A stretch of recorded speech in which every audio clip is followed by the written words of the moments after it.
Nous avons rajouté des tables, comme vous pouvez le constater, de manière à être un peu plus espacées.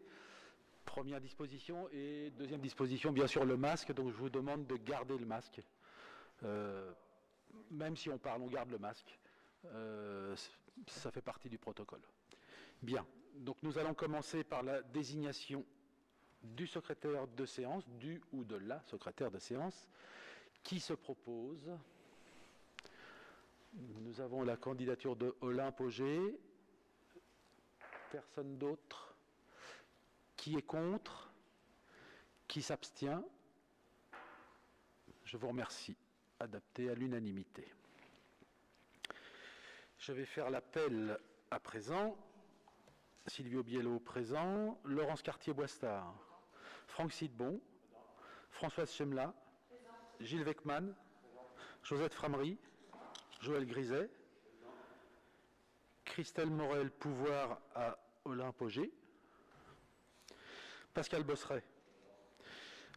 Olympe Auger. Jean-Paul Arnaud.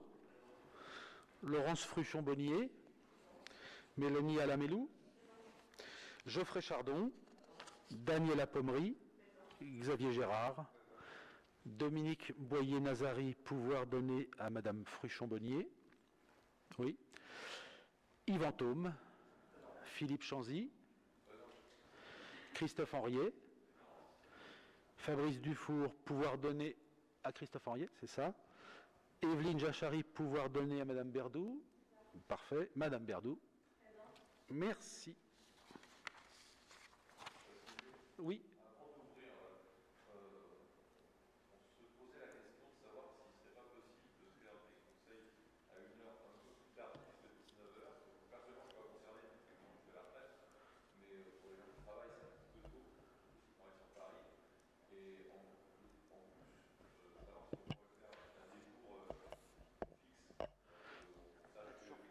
Oui, habituellement c'est tout le temps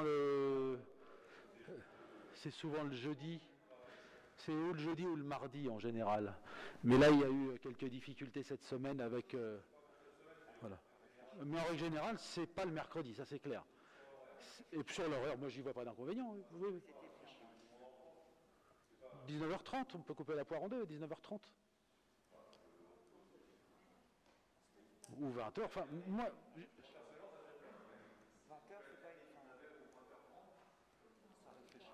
D'accord. On va mettre ça, on va réfléchir là-dessus. D'accord. Moi, personnellement, je n'y vois pas d'inconvénient, mais on va faire un petit tour d'horizon. Plus tard. Donc, l'approbation du procès-verbal de la séance du 7 octobre 2021. Y a-t-il des questions, des remarques sur ce procès-verbal du 7 octobre? Qui est contre? Qui s'abstient? Adopté à l'unanimité, je vous remercie. Information de Monsieur le maire. Donc, point numéro 1, concernant le plan local d'urbanisme, PLU, enquête publique, à propos de la modification du PLU et la déclaration de projet. La commune de Montsou a entamé 2 procédures d'évolution du plan local d'urbanisme menées concomitamment. Premièrement, la déclaration de projet a pour objectif de permettre la réalisation d'un pôle d'activité et de soins adaptés au sein de l'actuelle EHPAD Résidence des Charmilles et de sécuriser la rue Alphonse Daudet, D64, située en face de l'école primaire Alphonse Daudet. Il s'agit d'ajuster la cartographie du PADD et de modifier le plan de zonage qui identifie le site en partie en espace boisé classé au titre du de l'article, je suppose, au titre de l'article L130-1 du Code de l'urbanisme. Deuxièmement, la modification du PLU numéro 4 permettra d'assurer le développement des équipements publics, notamment l'école élémentaire publique Jules Ferry, et répondre aux besoins de la commune. Une dérogation à l'emprise au sol est ajoutée pour les équipements publics ou d'intérêt collectif, et quelques ajustements réglementaires mineurs sont pris afin de préciser certaines dispositions réglementaires et simplifier l'instruction. Il sera procédé à une enquête publique unique sur le projet de modification numéro 4 du plan local d'urbanisme de Montsou et sur la déclaration de projet emportant mise en compatibilité du plan local d'urbanisme de Montsou pour une durée de 32 jours consécutifs du mardi 11 janvier 2022 à 9 h au vendredi 11 février 2022 à 17 h. Le commissaire enquêteur assurera 4 permanences en mairie de Montsou aux dates et horaires suivants: le mardi 11 janvier 2022 de 9 h à 12 h, le samedi 22 janvier de 9 h à 12 h, le mardi 1er février de 14 h à 17 h et le vendredi 11 février de 14 h à 17 h. L'ensemble du dossier d'enquête publique unique sera disponible en mairie pendant toute la durée de l'enquête, aux jours et heures habituels d'ouverture, excepté les jours d'ouverture et de fermeture de l'enquête. Les dossiers seront également consultables et téléchargeables pendant toute la durée de l'enquête sur le site internet de la commune, ainsi que sur un poste informatique dédié en mairie, aux jours et heures habituels d'ouverture au public.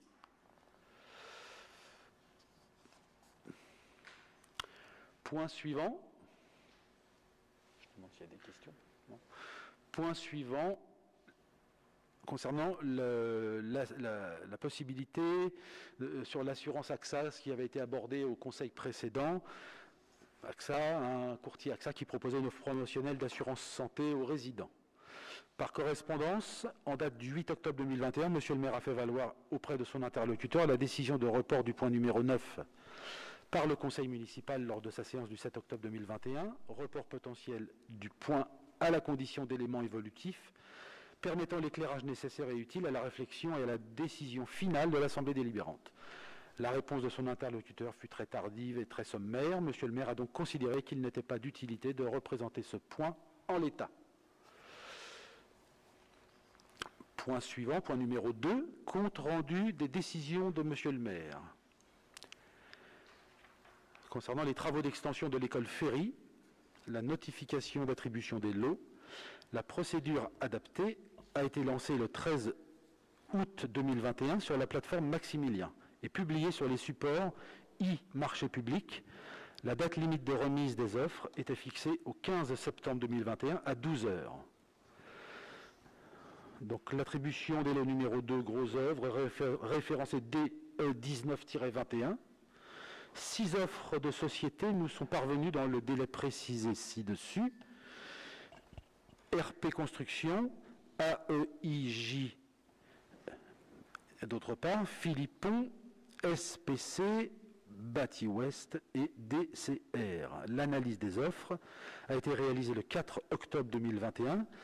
Décision a été prise d'attribuer et de signer la notification d'attribution du marché pour le lot 2 à la société RP Construction pour un montant de 265 000 € hors taxe, soit 318 000 € et 1 centime TTC. Concernant l'attribution du lot 4 VRD, référencé DE20-21, 5 offres de sociétés nous sont parvenues dans le délai précisé ci-dessus. SPC, SFDE, DCR, FIU et Alken. L'analyse des offres a été réalisée le 4 octobre 2021. Décision a été prise d'attribuer et de signer la notification d'attribution du marché pour le lot 4 à la société FIU pour un montant de 137 894,44 € hors taxe, soit 165 473,33 € TTC. Point numéro 3. Décision modificative numéro 2, référencée DEL 2021-42. Je donne la parole à Madame Cartier-Boistard, adjointe en charge aux finances. Vous êtes habitué maintenant aux décisions modificatives qui ont pour but d'apporter des ajustements aux crédits inscrits depuis le début d'exercice 2021. Donc là, on vous propose de rajouter 100 000 € aux charges à caractère général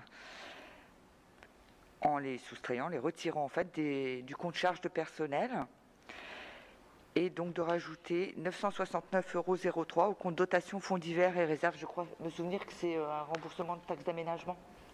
Voilà, c'est... Ah. Donc, je répète tout. Vous n'avez rien entendu du tout? C'est le micro qui ne veut pas s'approcher. Vous n'avez rien entendu du tout? Alors, les 100 000 euros, donc on rajoute 100 000 euros aux charges à caractère général en les enlevant en fait aux charges de personnel. Et ensuite, on rajoute 969,03 euros en dotation fonds divers et réserves. C'est un remboursement en fait de taxes d'aménagement. Taxes d'aménagement.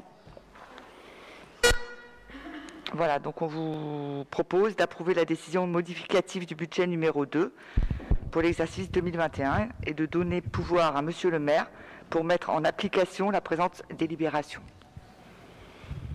Y a-t-il des questions? Oui, on se demandait à quoi correspondaient les 100 000 euros.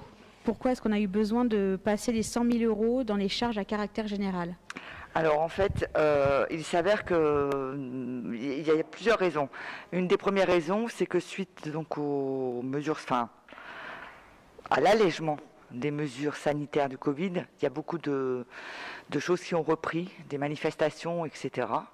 Donc tout ça, ça n'était pas... Voilà, il a fallu ajuster un petit peu.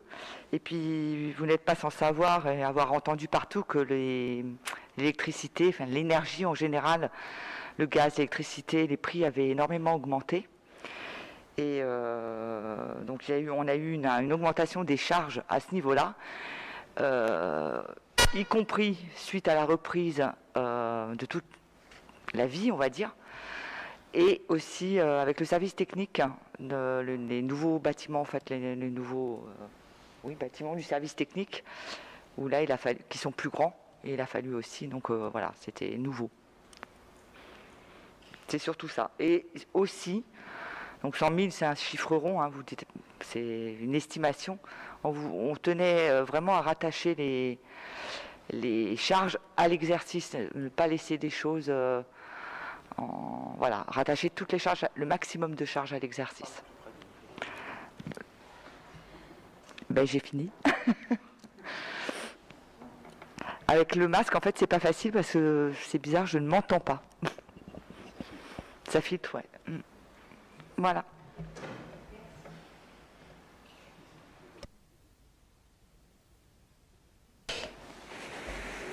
Donc le conseil municipal est donc invité à approuver la décision modificative numéro 2 du budget ville pour l'exercice 2021 et donner pouvoir à Monsieur le maire pour mettre en application la présente délibération. Je soumets au vote qui est contre, qui s'abstient. Donc nous avons, avec les pouvoirs, hein, ça fait 5. Je vous remercie. Je donne de nouveau la parole à Madame Cartier-Boistard pour le point numéro 4. Donc le point numéro 4 est une autorisation d'engagement des dépenses d'investissement. Donc c'est un vote classique en fait qui va nous permettre pendant les 3-4 premiers mois de l'année, le temps que le budget soit voté probablement en avril, de pouvoir continuer à fonctionner normalement. Donc je vais vous lire la délibération. La préparation de l'exercice budgétaire 2022 se déroulera dans la situation complexe de la crise sanitaire qui conduit à interroger certains postes de dépenses. Pour ne pas pénaliser les investissements de la collectivité en début d'année, il est proposé une ouverture anticipée des crédits en section d'investissement. Dans le cas où le budget d'une collectivité territoriale n'a pas été adopté avant le 1er janvier de l'exercice auquel il s'applique, c'est ce qui va être notre cas, l'exécutif de la collectivité territoriale est en droit, jusqu'à l'adoption de ce budget, de mettre en recouvrement les recettes et d'engager de liquider et de mandater les dépenses de la section de fonctionnement dans la limite de celle inscrite au budget de l'année précédente. Pour la section d'investissement, l'article L612-1 du Code général des collectivités territoriales précise qu'en dehors des dépenses afférentes au remboursement en capital des annuités de la dette, venant à échéance avant le vote du budget, et des dépenses à caractère pluriannuel incluses dans une autorisation de programme ou d'engagement voté sur des exercices antérieurs, une autorisation du conseil municipal est obligatoire pour procéder à des engagements de dépenses avant le vote du budget primitif. Afin de gérer au mieux les affaires courantes et de réaliser les investissements indispensables au bon fonctionnement des services, dont le besoin peut intervenir avant le vote du budget primitif pour 2022, il convient donc d'ouvrir les crédits d'investissement nécessaires. Il est proposé de porter cette ouverture anticipée de crédits d'investissement pour 2022 à hauteur de 25% des crédits d'investissement votés au titre de l'exercice 2021. Donc 25%, ça correspond à un quart, donc les 3 premiers mois de l'année en fait. Ces ouvertures de crédit constituent des plafonds d'engagement de la collectivité dans l'attente du vote du budget 2022 qui précisera les montants de l'exercice budgétaire et les projets financés. Le conseil municipal est donc invité à autoriser les dépenses d'investissement de la commune dans la limite par chapitre budgétaire, d'approuver l'ouverture anticipée des crédits en investissement au titre du budget 2022 à hauteur de 25% des crédits d'investissement votés au titre de l'exercice 2021 et de donner pouvoir à Monsieur le maire pour mettre en application la présente délibération.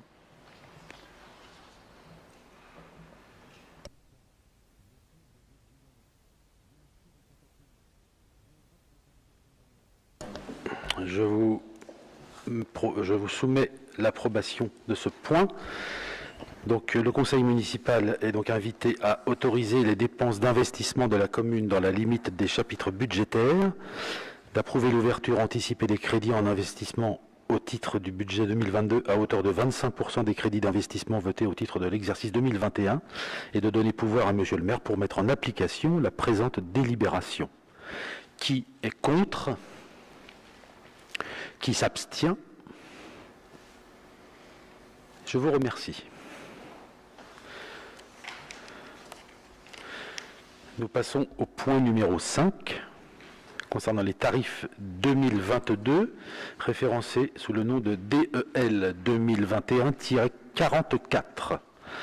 Conscient des difficultés rencontrées par de nombreuses personnes en raison du contexte sanitaire et de la conjoncture actuelle, il est proposé de reconduire pour 2022 les tarifs pour prestations appliqués en l'état dans le cadre de l'exercice 2021, soit comme suit. Donc vous avez 3 tableaux qui détaillent selon les 3 tranches du quotient familial. On a le tarif 2021 sur les 3 colonnes de gauche et les tarifs 2022 sur les 3 colonnes de droite. Et bien évidemment, on constate que ça n'évolue pas. Donc vous avez le périscolaire qui est concerné, le centre de loisirs en demi-journée et le centre de loisirs en journée. Avez-vous des questions sur ce tableau particulier?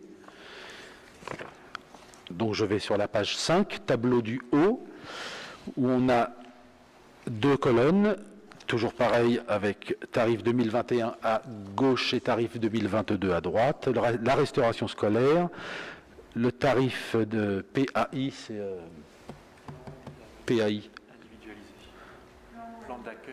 Plan d'accueil individualisé, je crois.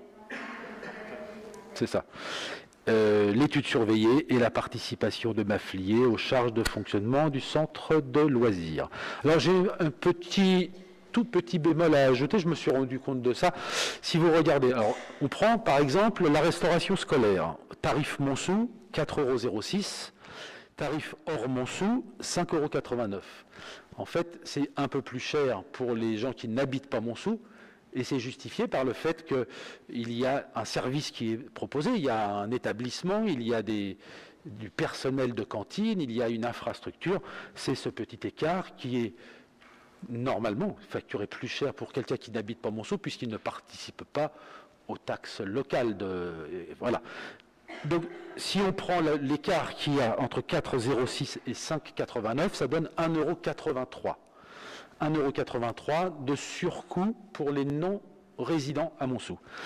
Et il me semble logique que dans le tarif des PAI, ce soit le même surcoût qui soit appliqué. Donc c'est 1,63 plus 1,83, ça donne 3,46 € et non pas 48. Alors je vous accorde qu'il ne s'agit que de 2 centimes, mais il me semble que par souci de cohérence, ça serait plus juste de mettre le même écart, restauration scolaire plus 1,83 €, PAI plus 1,83 €. Est-ce que tout le monde suit mon raisonnement? Donc vous en êtes d'accord, c'est une petite rectification à la marge, bien sûr. Pour le reste, études surveillées, participation de Maflier, etc. Le tableau suivant concerne les prestations de location de salles et autres lieux. La location du château des Tilleuls n'augmente pas, la caution n'augmente pas. Pour les parkings communaux, pour le parking communal, il n'y en a qu'un non gardé. Tarif journalier n'augmente pas, tarif mensuel n'augmente pas. Pour les prestations funéraires, 2 consolidations s'imposent. Premièrement, la suppression de la taxe de dispersion des cendres. La circulaire datant du 12 décembre 1997 précisait que les opérations pouvant être taxées sur le fondement de la taxe d'inhumation de l'article L 2223-22 du Code général des collectivités territoriales comprennent éventuellement la dispersion des cendres dans le jardin du souvenir. De ce fait, la taxe de dispersion des cendres, adossée à la taxe d'inhumation, est concernée par la suppression des taxes funéraires introduites en loi de finances pour 2021. En second lieu, l'ajout de la vacation de police non intégrée à date, conformément au Code général des collectivités territoriales, version en vigueur au 2 décembre 2021 et plus particulièrement au regard du livre 2 sur l'administration et services communaux, titre 1er police, chapitre 3 pouvoir de police portant sur des objets particuliers, section 2 police des funérailles et des lieux de sépulture, soit à considérer l'article L2213-15 à date non considérée et mis en œuvre, stipulant entre autres que les opérations de surveillance donnent seul droit à des vacations dont le montant, fixé par le maire après avis du conseil municipal, est compris entre 20 et 25 €, vacations versées par la famille à la recette municipale. Donc vous avez le tableau concernant le cimetière, avec les concessions pour 15 ans, concessions pour 30 ans, le caveau provisoire, les 20 premiers jours.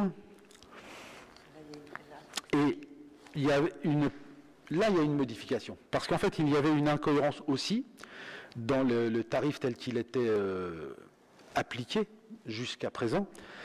Les 20 premiers jours, nous étions à 2,74 € par jour, et à compter du 21e jour, on descendait à 38 centimes.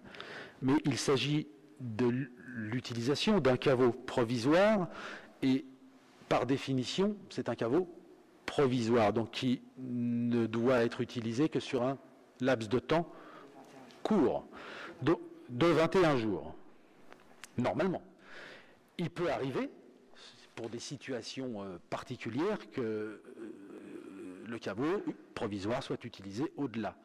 Mais il nous semblait normal que si on dépassait ces 21 jours communément admis réglementairement, ce soit plus cher les jours suivants et non pas moins cher. Tout le monde suit le raisonnement. Donc c'est la raison pour laquelle vous avez un décalage ici sur, à compter du 21e jour, on a augmenté sensiblement le prix journalier du caveau provisoire. Sinon, pour le reste, il n'y a pas de différence. Et pour les vacations de police, comme on l'a expliqué dans le texte, le dernier texte que j'ai lu, il n'y avait pas de vacations de police qui étaient comptées. Et à présent, à partir de la délibération d'aujourd'hui, si vous votez ce point, nous aurons une vacation de police de 20 €. C'est-à-dire que c'est la présence du policier municipal sur place qui garantit... Oui, Christophe ? En fait, il est présent au moment de l'inhumation. C'est réglementaire. Et c'est communément admis, il y a une vacation qui est payée par la famille. Entre 20 et 25 €, on a pris le tarif le plus bas de la fourchette, 20 €. Pas de questions ? Si, nous avons 2 questions. La première, c'est pour les études surveillées. Oui. On est d'accord que pour le moment, sur Montsou, nous n'avons pas d'études surveillées dans les écoles. Ce tarif, c'est vraiment si on se met à avoir des études surveillées. Si jamais on doit appliquer, on est prêt avec un tarif qui a été voté en conseil, voilà. D'accord, très bien. Et il est préférable d'anticiper, on ne sait jamais les dispositions qui peuvent être prises par la suite. Oui, oui. Et la deuxième, c'est concernant le parking communal. Est-ce qu'on n'envisagerait pas un changement d'encaissement avec, par exemple, une borne automatique ? Oui, c'est prévu. D'accord. À ce sujet, on va parler du policier municipal après. Si vous voulez, on aborde ce point en même temps, si vous voulez bien. Mais on va l'aborder, le sujet. C'est un point que nous avons déjà, sur lequel nous avons déjà eu une réflexion. Donc je mets... oui, excuse-moi, Philippe. Vous m'entendez, là? Oui. J'ai une question sur la restauration. Le coût pour les hors Montsou est un peu supérieur, mais je pense qu'il doit être en dessous du coût réel du repas. D'accord. Le coût réel du repas, c'est pas 5 €, je pense pas. C'est bien supérieur. Oui. Donc les Montsoultois payent une partie de ce coût pour des enfants qui ne sont pas de Montsou. C'est ça. Je peux le comprendre, mais je voudrais savoir s'il y a une réciprocité chez c'est ce que j'allais dire. Les autres villages, voilà. C'est ce que j'allais dire. Et si effectivement ils nous renvoient à l'ascenseur. C'est ce que j'allais dire. Compréhensible. Hein. C'est juste voilà, que les Montsoultois ne soient pas les seuls à payer. Quoi. Une convention entre qui ?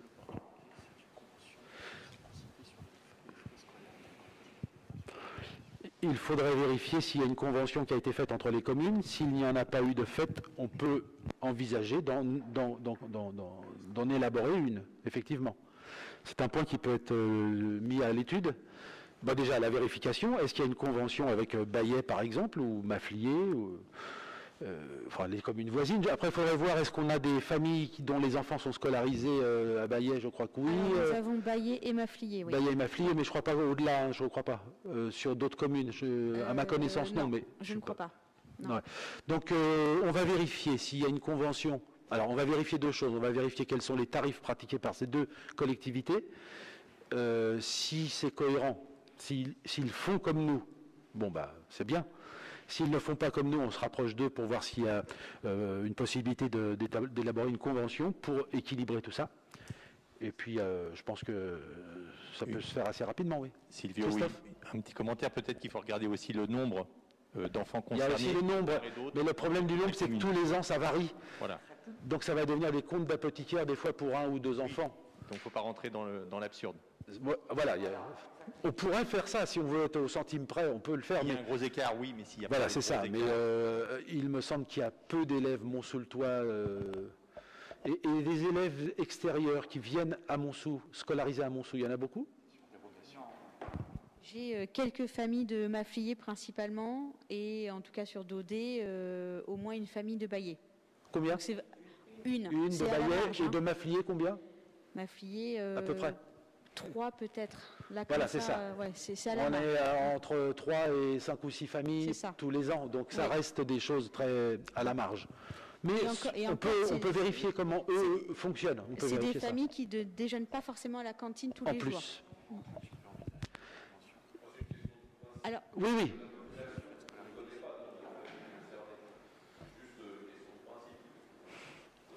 Mais je pense que dans les mandats précédents, si le sujet n'a pas été approfondi et affiné, c'est parce que ça concernait très peu de familles, très peu d'enfants. S'il y avait eu un gros décalage, si le sujet avait été un vrai sujet, je pense que des dispositions auraient déjà été prises par le passé. Mais on peut vérifier bien sûr. Bien. Après, ces tarifs restent très inférieurs. Je ne sais pas si vous avez eu l'occasion de regarder sur les communes avoisinantes. Ils restent très très inférieurs aux communes avoisinantes, même pour les hors Montsou. Donc en effet, je sais qu'à l'époque, moi j'avais fait un calcul du prix de revient de tous les services communaux, c'est-à-dire une heure, ce que revenait, en prenant tout, en prenant le personnel, l'énergie, enfin, vraiment tout. Et j'avais fait un calcul sur l'heure de centre de loisirs, la cantine, enfin tous les services. Et c'est vrai qu'on était quand même très très en deçà du coût de revient. Après, nous sommes un service public. Là, il y a un vrai choix politique. Voilà.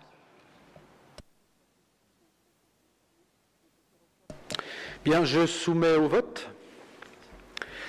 Le conseil municipal est donc invité à approuver l'orientation tarifaire des différentes prestations de la ville pour l'exercice 2022 et de donner pouvoir à monsieur le maire pour mettre en application la présente délibération.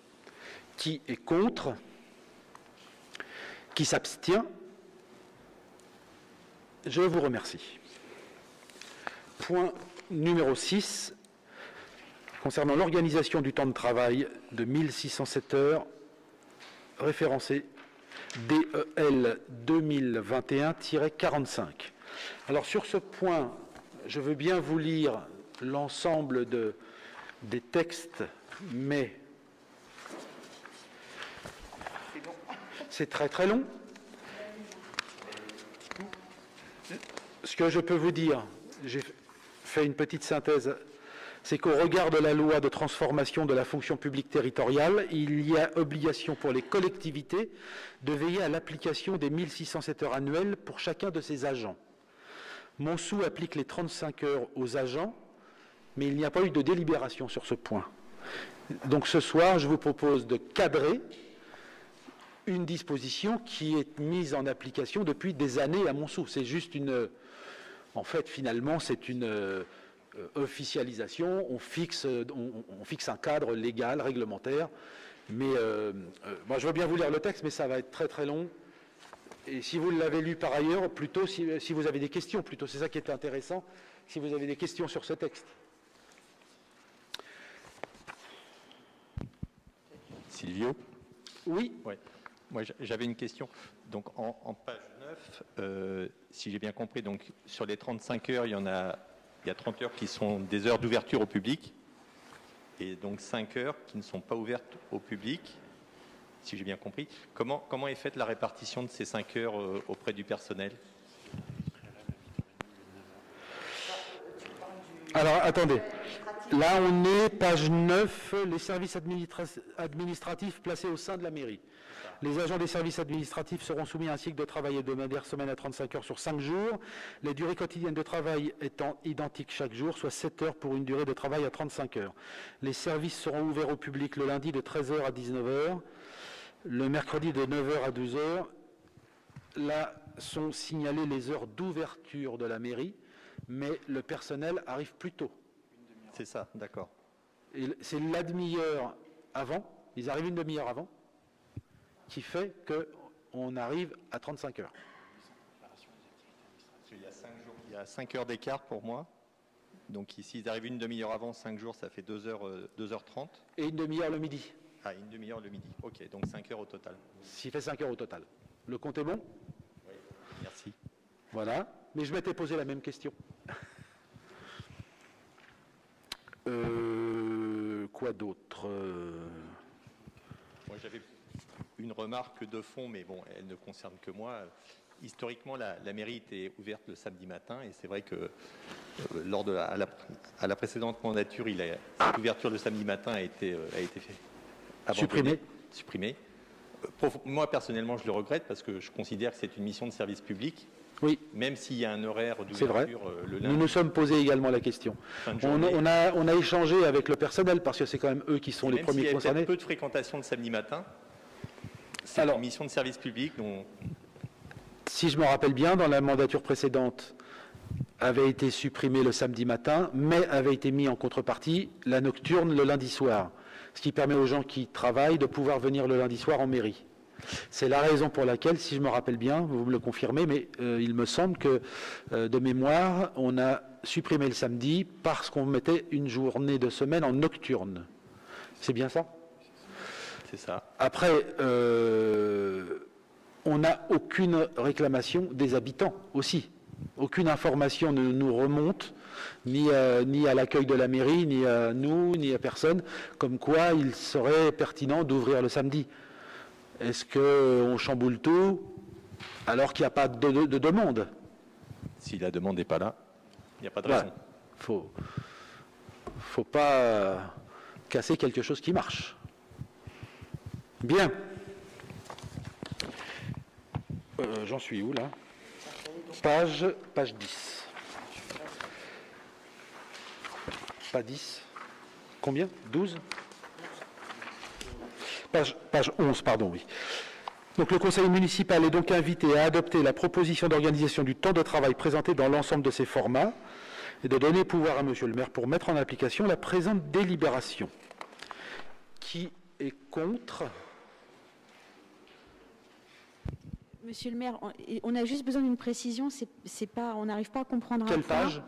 Page 10. Page 10. Les agents du service enfance seront soumis à un cycle de travail hebdomadaire pendant la période scolaire, des semaines à 32 heures sur 5 jours, de 8h à 19h, et pendant la période extrascolaire, donc les vacances, des semaines à 48 heures sur 5 jours pour les mêmes horaires. On ne comprend pas le passage du 32 heures à 48 heures sur les mêmes horaires. L'accueil des enfants se fait pas sur 7 heures dans la journée. Alors pourquoi c'est 8h, 19h? Je ne comprends pas.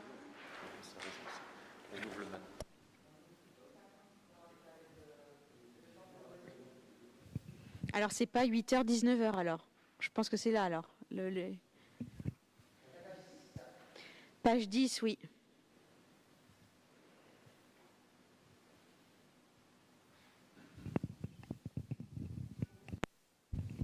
Tout en haut.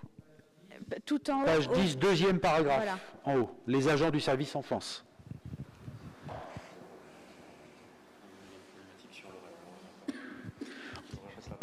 On va rectifier les horaires.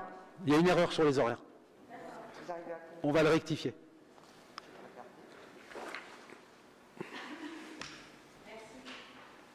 Merci à vous d'avoir vu la coquille.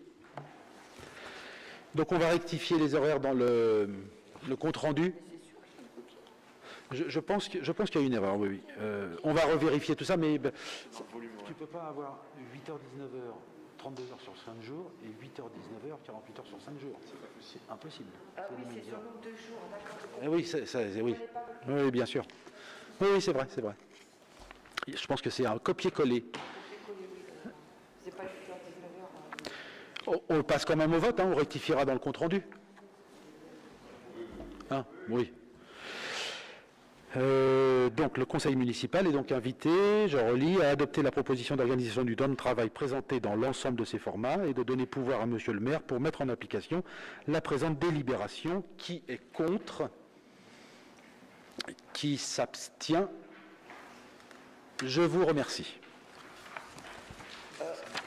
Oui, je pense, je ne l'avais pas vu du tout, mais je pense qu'en fait, l'horaire d'ouverture et de fermeture est bon, mais à l'intérieur, il y a des plages, parce que pendant l'école, il y a bien un accueil de loisirs le matin, mais après, il y a l'école, alors que quand il n'y a pas...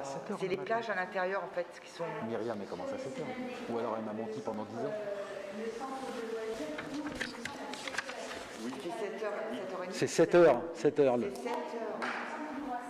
Oui, c'est 7h. Oui, donc c'est un copier-coller, en effet. Voilà. On va rectifier dans le compte-rendu. Mais par contre, il faudra mettre la plage. Et on mettra les plages précises. Parce que sinon, ça va rien faire. Dans le procès verbal, oui. Point numéro 7. Concernant la création d'un emploi de brigadier chef principal de police municipale, référencé DEL 2021-46. Depuis sa création, le service de police municipale est devenu un service important pour la ville de Montsou. En effet, il joue un rôle prépondérant en termes de sécurité et de prévention. Actuellement composé d'un agent de surveillance de la voie publique, ASVP, il est souhaitable de renforcer ce service en procédant au recrutement d'un agent. Ce recrutement permettra d'assurer un meilleur service public, notamment grâce à des disponibilités plus importantes et une expertise avérée. Le recrutement de l'agent se fera sur le principe de la mutation. Les missions principales de cet agent seront les suivantes: veille et prévention en matière de maintien du bon ordre, de la tranquillité, de la sécurité et de la salubrité publique, recherche et relevé des infractions, rédaction et transmission d'écrits professionnels, accueil, relations et sensibilisation avec le public. Il est plus que souhaitable que l'agent recruté possède une expérience professionnelle confirmée. Il y a donc lieu de procéder à la création d'un emploi permanent à temps complet correspondant au grade de brigadier chef principal de police municipale. Donc, tout à l'heure, on avait abordé ce point du parking. Bien avant de prendre mes fonctions, bien avant le mandat précédent, bien avant, je ne dois pas être le seul, je me suis tout le temps demandé si c'était pertinent que notre policier municipal fasse un mi-temps, presque un mi-temps, au guichet du parking. N'y avait-il pas mieux à faire? Alors, à une époque, les plus anciens savent ça. Oui. Monsieur Bilot, je vous coupe. On est d'accord que quand vous dites policier municipal, ça n'est pas un policier municipal. Oui. Hein. On parle d'ASVP. Voilà. C'est un ASVP. Oui. Exact. Bon, on a tout le temps dit policier municipal, mais par extension de langage, en réalité, c'est un ASVP. Soulevé également. Voilà. C'est un ASVP. Oui. Oui. Oui, on est d'accord. Je comprends rien en français. Ça, c'est un problème qui a été évoqué, je suppose, à chaque mandature. Les plus anciens peuvent en témoigner, Philippe, Laurence, d'autres. Alors, pardon ? Il n'a pas été en uniforme au début de sa prise de fonction. À l'époque, oui, je ne m'en rappelle pas. C'était il y a 25 ans, 20 ans, 25 ans, oui. Bon, en tous les cas, nous sommes en train de voir ce qu'il est possible de faire concernant notre ASVP actuel. De par son ancienneté, il peut y avoir une passation, un détachement au grade de policier municipal. Ça semble possible, on vous le soumettra quand on sera sûr, mais là n'est pas le sujet. Si vous le voulez bien, le sujet est que nous avons un policier municipal, plus précisément un ASVP, qui est ASVP à mi-temps, puisque l'autre moitié du temps, il est guichetier de parking. Nous sommes tous d'accord qu'on peut faire mieux. Alors, autant il y a 10 ans, il y a 15 ans, le numérique n'était pas autant développé et c'était peut-être compliqué de trouver un système de paiement automatique. Ça a été tenté, je ne sais plus dans quel mandat, mais ça a été tenté, je ne sais pas si c'est dans le mandat de 2001 ou celui de 2008, je ne suis pas sûr. Je sais que ça a été tenté, à une époque on avait une barrière et on avait un paiement, il y avait un paiement par carte, je crois, et ça a été régulièrement vandalisé. Il y avait des cailloux, des chewing-gums, tout ça dans la fente d'introduction de la carte, ce qui fait que ça fonctionnait pas, où il fallait appeler la société de maintenance régulièrement. Ça coûtait plus cher que ça ne rapportait. Et ceux qui étaient aux affaires à l'époque ont choisi de revenir au fonctionnement de l'ASVP dans sa guérite. Voilà, c'était une tentative avortée, mais maintenant nous avons des possibilités autres. Nous sommes en train de plancher sur un paiement par smartphone. Alors, c'est possible, ça doit simplement être cadré légalement, réglementairement. Donc là, nous en sommes à l'étude de faisabilité. Il apparaît que a priori, c'est réalisable. On est plutôt optimiste sur la faisabilité. On vous en parlera quand on aura vraiment l'assurance que c'est faisable. Ce qui voudra dire que notre ASVP pourra être à plein temps ASVP et que nous allons ouvrir le poste de policier municipal, d'un vrai policier municipal, qui est au grade de brigadier chef, hein, c'est ça ? Brigadier chef principal de police municipale. Pourquoi brigadier chef? Parce que ça permettra d'avoir une personne en capacité d'encadrer, d'être le chef, comme son nom l'indique, brigadier chef, et d'avoir une cohérence dans le fonctionnement de ce futur service de police municipale. Il est important, là on parle de faire aussi de la prévention. C'est un poste important. Nous ne souhaitons pas embaucher un policier municipal qui ferait que de la répression, que de mettre des amendes ou des contrôles d'excès de vitesse. On a besoin aussi de quelqu'un, et je sais que ça existe, je sais qu'il y a des collectivités, en fait, on s'inspire de choses qui se font ailleurs, hein, bien évidemment.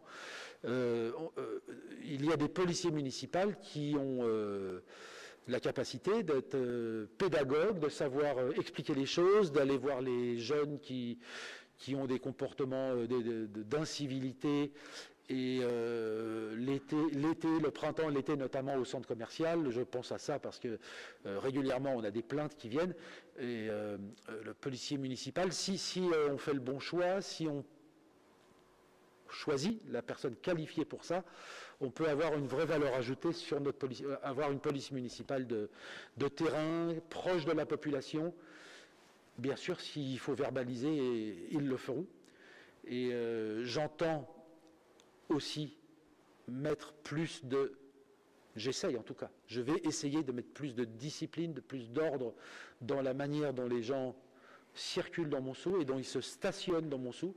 Il y a des comportements qui sont incroyables, des choses qui ne doivent pas être. Et j'ai remarqué depuis que je suis en fonction que si je demande au policier municipal de verbaliser, à notre ASVP de verbaliser, il va verbaliser.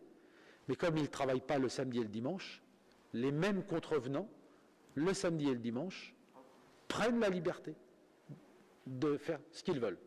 Et ça, je l'ai vu plusieurs fois.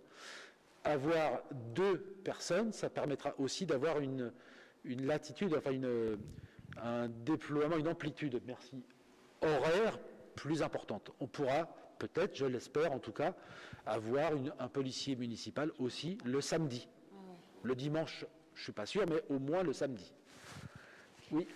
Quand vous dites 2 personnes, ça voudrait dire le policier municipal brigadier chef plus la SVP, c'est ça? Plus la SVP qui passera peut-être, on est en train de voir si on peut le faire passer policier municipal. Alors, officiellement policier municipal.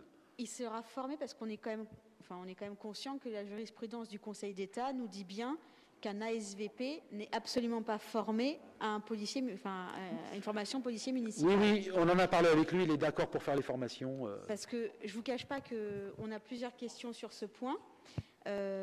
Pour nous, c'est très important d'entendre qu'on est absolument pour la création d'une police municipale sur Montsou, ça c'est sûr. En revanche, nous ne sommes pas forcément d'accord sur les conditions dans lesquelles elle pourrait être créée aujourd'hui.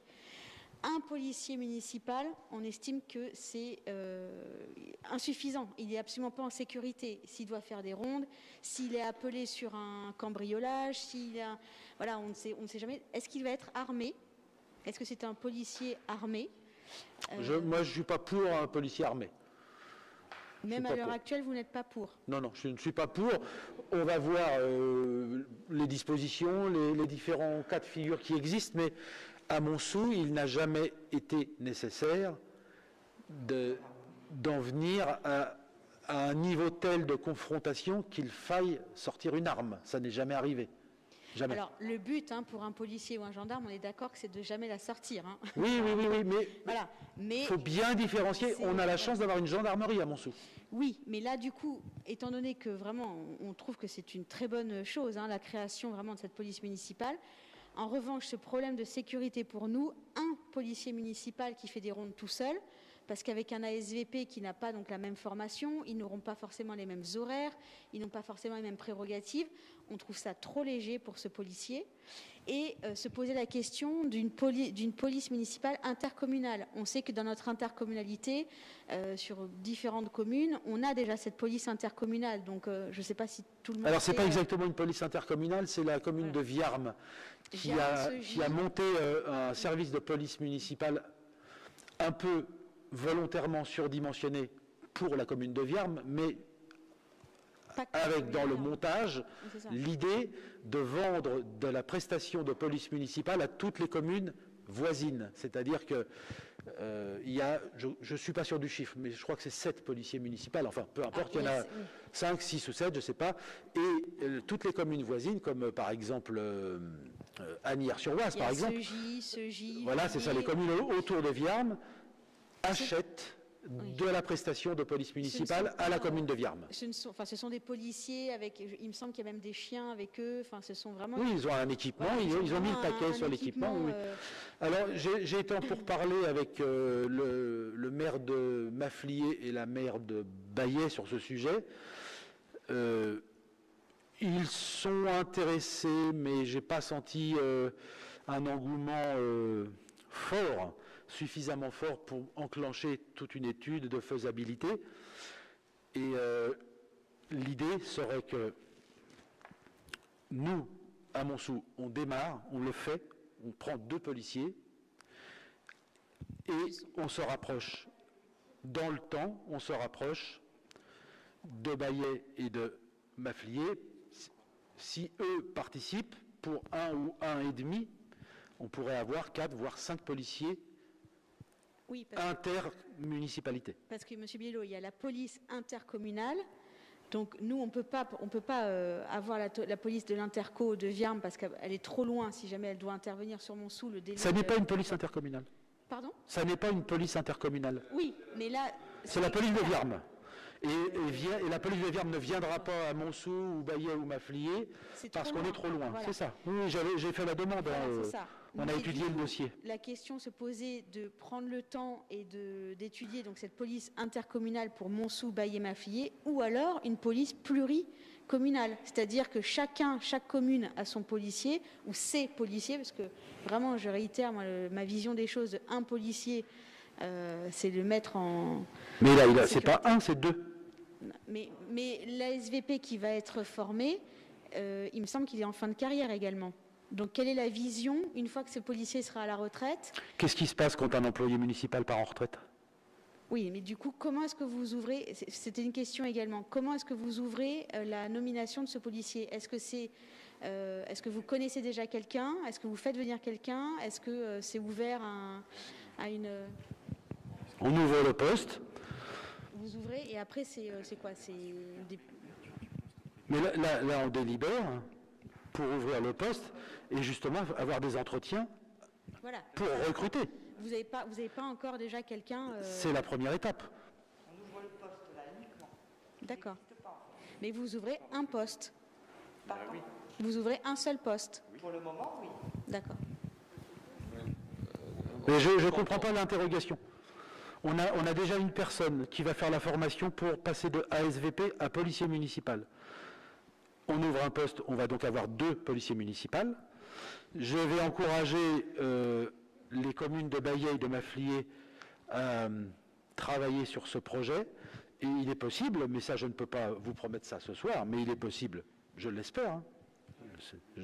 J'appelle de mes voeux la création d'une police intercommunale sur Montsou, Baillet et Mafflier. Alors, ma réflexion était... Mais pour le moment, voilà, pourquoi pas... ils n'en sont pas là et nous, on décide de le faire. Voilà. Même dans ces conditions financées par les Montsoutois, enfin voilà, on ne prend pas le temps de poser les choses, de discuter avec Baillet et Mafflier. C'est fait, on a discuté avec Baillet et Mafflier. Donc c'est fermé, totalement fermé. Mais quand bien même Montsou, quand bien même Baillet et Mafflier sont d'accord pour le faire tout de suite. Par rapport à la taille de nos communes, il faut que ce soit proportionnel. Montsou est beaucoup plus peuplé que Baillet et Mafflier. Oui, c'est ça, oui. Non, mais je veux dire, dans la participation à cette police intercommunale, la part de Montsou sera plus importante que la part de Baillet et que la part de Mafflier. Alors, il y a police intercommunale, mais avec Baillet et Mafflier, on peut aussi mettre en place une police pluricommunale. C'est-à-dire que chaque commune a son effectif. Oui, Chez nous, mais écoutez, allez voir Madame Aknouch et encouragez-la à se dépêcher à embaucher un policier municipal. C'est la réflexion que je pose ce soir, c'est est-ce qu'on peut attendre un petit peu de poser les choses avec Baillet et Mafflier? Mais ça ne changera rien. Ça ne changera rien. Donc vous dites que la discussion est fermée avec Baillet et Mafflier? Elle n'est pas fermée. Nous décidons d'ouvrir le poste maintenant et de prendre 2 policiers, d'avoir 2 policiers maintenant. Alors je souhaiterais que dans le PV, ça soit écrit qu'on est pour cette création de police communale, mais contre dans ces conditions. Voilà. Vous allez voter, vous votez pour ou contre, hein, on peut pas... En règle générale, que l'on soit en gendarmerie, j'ai rien de la sécurité là-bas, en gendarmerie ou en police, on parle d'équipage. Un équipage, c'est 2 ou 3 personnes dans un véhicule. C'est pas une personne toute seule, parce que cette personne toute seule va prendre des congés, ne sera pas forcément là toutes les heures, peut être malade, donc il faut plusieurs personnes, il faut un véhicule, l'armement. Moi personnellement, je pense qu'à l'époque actuelle, il vaut mieux être armé, mais bon après ça c'est quelque chose que vous choisissez.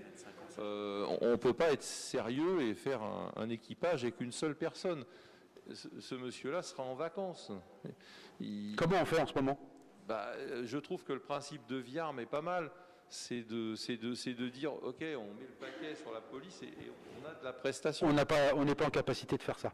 On ne peut pas le faire. Je trouve ça dangereux pour le policier. Mais en quoi c'est dangereux? Ça change quoi à la situation actuelle? Et pas que actuelle, ça fait 25 ans que c'est comme ça. Hein. Je trouve ça dangereux pour... Et pendant 25 ans, vous n'avez pas trouvé ça dangereux? Bah si, non, mais si, je suis d'accord. Hein, c'est...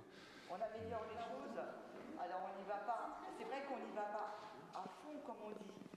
Non, mais on démarre quelque chose. Après, il va y avoir des ajustements. Qui dit que dans un an, Bayet, ma fille vont dire ah bah oui, ça marche bien, voire, et hop, on créera d'autres postes. Il faut impulser quelque chose. Là, c'est pas, voilà, c'est une ouverture. Au moins, on en aura un vrai.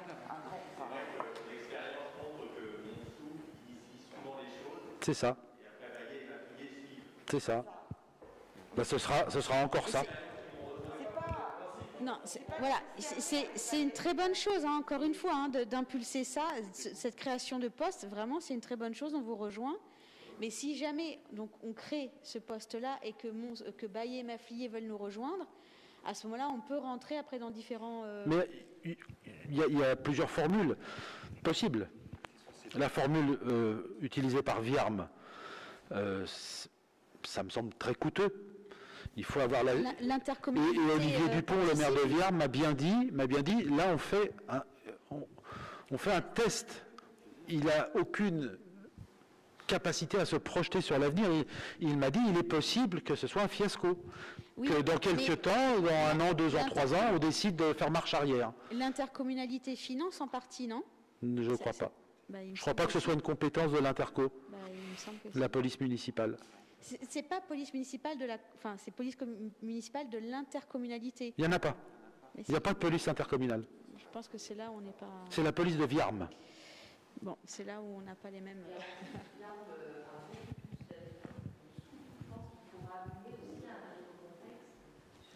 Oui, mais après, c'est par prestation, c'est-à-dire qu'il y a des communes, par exemple, qui utilisent cette police municipale uniquement la nuit. Vous voyez, par exemple, voilà. Oui. Ça peut être des rondes la nuit, ou ça peut être à un moment donné, parce qu'on sait que pendant telles vacances, il y a plus de cambriolage. C'est vraiment par prestation.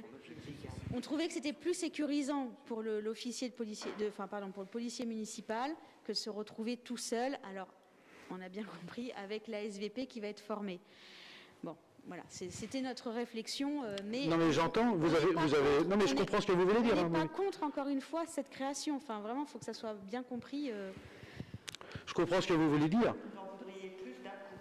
Non, c'est pas plus d'un coup. C'est peut-être différer cette création, se poser, réfléchir un peu plus en profondeur.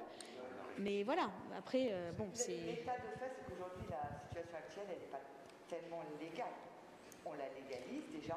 Et oui, ça c'est sûr. Dans un premier temps. Oui, mais c'est là où pour nous, c'est pas un plus, dans le sens où un seul policier municipal voilà. Ce sera... Est-ce qu'on sait à partir de... On va avoir... Regardez bien. Actuellement, on a un policier municipal à mi-temps, un ASVP à mi-temps. Et quand on aura finalisé cette procédure sur laquelle nous sommes en train de travailler, on aura 2 policiers municipaux. Donc on aura 4 fois plus que ce qu'on a en ce moment. Vous comprenez? On a quelqu'un à mi-temps et on va avoir 2 personnes à plein temps. Donc je ne vois pas en quoi il y a un problème. C'est qu'on arrive à faire un maintien de... notre ASVP intervient sur les incivilités à mi-temps, hein, il fait ce qu'il peut, 4 heures par jour. Il connaît bien la population. Et il connaît bien le terrain, il connaît la population. Et on va passer de 4 heures par jour à 16 heures par jour. Enfin, c'est des 7 heures, donc c'était 14 heures par jour. Donc on passe de 4 à 14. Pensez pas, on passe de 1 à 2. Non, on passe de 0,5 à 2.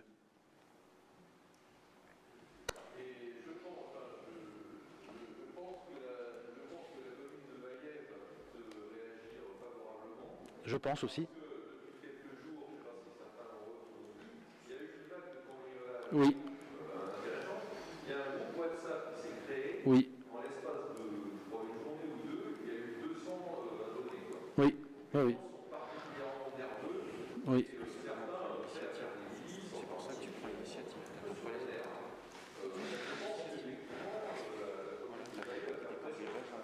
Oui, mais j'ai adhéré à ce groupe. Oui, j'en ai parfaitement conscience, bien sûr, mais on peut se dire, même si ça n'a jamais été dit de façon très officielle, mais on peut se dire que nous sommes initiateurs de quelque chose, on démarre quelque chose, et on espère que les 2 autres communes nous suivent. Baillet, Maffliers, il y a une certaine logique dans l'idée d'avoir une police commune aux 3 communes. Il y a une prise de parole, excusez-moi. Non, j'écoutais, mais c'était juste la question que je me posais, c'est on parle bien de l'embauche d'un policier municipal. Donc on parle bien de l'embauche d'une personne qui ne va pas se substituer aux forces de l'ordre traditionnelles, c'est-à-dire les gendarmes et les policiers nationaux. Il faut aussi rester dans le cadre d'un policier municipal. Là, je crois qu'on parle de sécurité, on parle de plein de choses. On déborde un peu, il ne va pas être appelé sur des lieux ou des soucis pour lesquels peut être appelé la gendarmerie ou la police municipale. Oui, c'est cadré, hein, tout ça, c'est cadré. La police municipale n'a pas les mêmes... Même s'ils sont à 2, si c'est un équipage ou si parfois ils se retrouvent tout seuls, ce qui est souvent le cas de la SVP aujourd'hui, je pense qu'il y a des fois, il s'est retrouvé dans des situations un peu complexes à gérer. Jusqu'à présent, je pense qu'il s'en est bien sorti.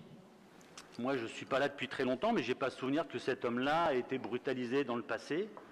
Ou des choses comme ça. Donc effectivement, le fait d'embaucher je répète encore, un policier municipal et qu'un ASVP puisse à son tour devenir policier municipal, ça peut être qu'une chose extrêmement positive pour la commune. Et encore une fois, ils ne sont pas là pour se substituer aux forces de l'ordre traditionnelles. Il y a un cambriolage, c'est les gendarmes qui vont intervenir, c'est la police nationale. Il y a des gens qui se battent dans la rue, le policier municipal pourra prévenir les forces de l'ordre, mais ce n'est pas le premier qui va y aller. Et ce n'est pas celui qui sera le plus en danger. Donc, et puis en même temps, remettons les choses un peu dans leur contexte, on parle de la commune de Montsou. Je pense qu'il y a des communes autour de chez nous qui sont beaucoup plus dangereuses que la nôtre. 2 policiers municipaux à Montsou, ça va faire du bien quand même. Ne serait-ce que déjà pour les incivilités. Comme monsieur le maire parlait tout à l'heure, moi depuis que j'habite Montsou, la gare de Montsou le matin, c'est juste le Bronx. Il y en a dans tous les sens. C'est-à-dire que les types, ils s'arrêtent pour acheter leur croissant, leur pain au chocolat ou boire leur café. C'est souvent des artisans ou des sociétés, donc ils sont avec des utilitaires. Ça se gare n'importe comment dans tous les sens. Et là, par contre, j'ai vu personnellement des gens se disputer et limite en arriver aux mains à cause de ça. Parce que le type qui bloque le virage du café à droite, quand vous avez 5-6 voitures qui arrivent derrière et que vous ne pouvez pas passer parce que vous avez un nombre de voitures qui arrivent en face qui est conséquent, là, effectivement, je pense que les policiers municipaux auront vraiment une valeur ajoutée à ça. Bon, pour le reste, j'en suis pas vraiment sûr, mais une chose est certaine, c'est que 2 policiers municipaux, ça va faire du bien à Montsou. Ça, c'est sûr. Geoffrey ? Oui, si je peux me permettre d'intervenir, alors moi je suis complètement d'accord avec ce que vous avez fait remarquer. Je vais revenir un petit peu sur ce que monsieur le maire a dit, c'est-à-dire que les anciennes mandatures, depuis les anciennes mandatures, en fait, on a toujours eu un policier municipal, mais je pense que la prévention de la délinquance se fait en termes de réflexion de sécurité globale. C'est-à-dire qu'effectivement, aujourd'hui, notre policier municipal, enfin notre ASVP, est seul, mais il est là surtout pour faire de la prévention de la malveillance. Et il est seul sans l'aide, puisqu'on, comme disait également monsieur le maire, nous avons une gendarmerie sur place, prête à intervenir, avec laquelle il est en lien direct et peut les appeler, en tout cas en cas de gros problème, s'il en a besoin. Aujourd'hui, je pense qu'il faut surtout souligner l'effort qui est fait et la prise de conscience de la municipalité d'améliorer ça. Et je pense aussi que derrière tout ça, il y a aussi des questions de finances.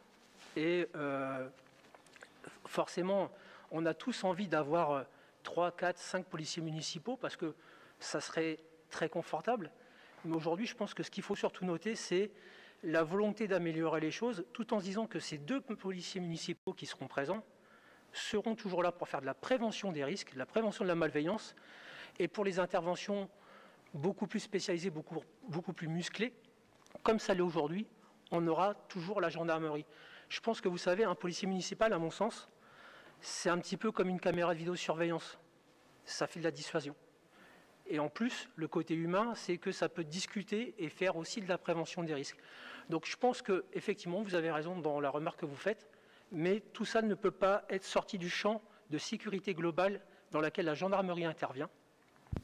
Oui, alors, pardon, je précise juste que, encore une fois, hein, on est vraiment pour et on trouve cette initiative très bonne.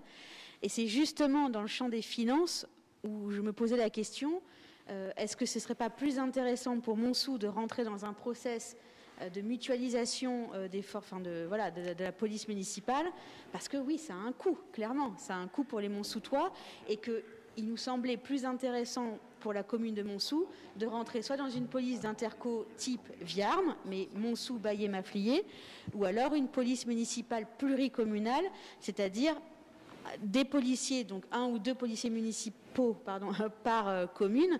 Et, mais c'est le but, hein, c'est le but. Non mais voilà l'objet de ma réflexion, c'était justement par rapport aux finances. C'est le but, je pense. Mais nous avons décidé de ne pas attendre que les autres communes soient prêtes à le faire. Est-ce que c'était pas clair que c'était le but, qu'on tendait vers ça? J'ai pas arrêté de dire qu'on en a parlé avec Baillet et Mafflier, et qu'ils ne sont pas contre, mais qu'ils attendent, qu'ils ont besoin de... C'était pas écrit dans la note de synthèse, c'est pour ça que je me suis permise la réflexion. Non, mais on peut en parler, il n'y a pas de souci, bien sûr. Mais...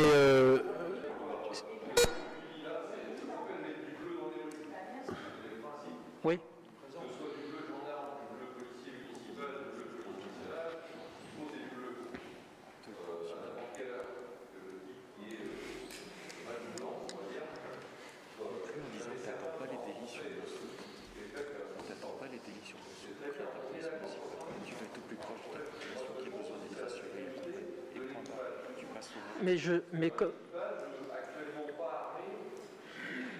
Non, mais après, on peut avoir des moyens de défense adaptés. Peut-être pas en venir jusqu'à des armes à feu, mais peut-être avoir des moyens de protection adaptés. Et juste, si je peux réagir à ce qu'a dit Monsieur le maire, je pense qu'il a discuté, Silvio, avec les maires de Mafflier et de Baillé. Mais effectivement, si on doit attendre le go de Mafflier et Baillé pour le faire, dans ces cas-là, je pense qu'on risque d'attendre peut-être encore longtemps, puisque la volonté, a priori, n'est pas encore là. Mais peut-être que le fait que nous, on le fasse, ça va insuffler, en tout cas, l'envie de le faire, parce que forcément, les résultats vont se voir très vite. Par ailleurs, ne croyez pas que, parce qu'on va créer une police intercommunale, par exemple, ça coûtera moins cher. Ne croyez pas ça. Montsou aura toujours l'équivalent de 2 agents à sa charge, Baillet 1 ou 1,5 et Mafflier 1 ou 1,5, ce qui donnera un total de 5 agents. Mais ça coûtera à peu près ce que ça coûte avec 2 agents pour Montsou. Si vous avez 5 personnes, qui les salarie, les 5 personnes? D'où vient l'argent? Des communes qui financent la police. Et Montsou financera plus que Baillet et plus que Mafflier. Non? Vous pensez qu'on va financer moins?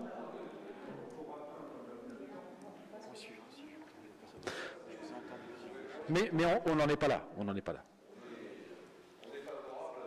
D'accord. Bon.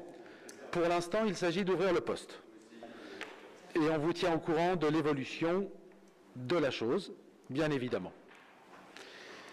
Le conseil municipal est donc invité à prononcer la création et la vacance d'emploi de brigadier chef principal, d'autoriser monsieur le maire à déclarer la création, avec la buée, je ne vois plus rien, et d'autoriser monsieur le maire à déclarer la création et vacance d'emploi auprès du Centre interdépartemental de gestion de la Grande Couronne de la région Île-de-France, d'autoriser monsieur le maire à modifier le tableau des effectifs en ce sens et de donner pouvoir à monsieur le maire pour mettre en application la présente délibération. Qui est contre? Qui s'abstient? Je vous remercie.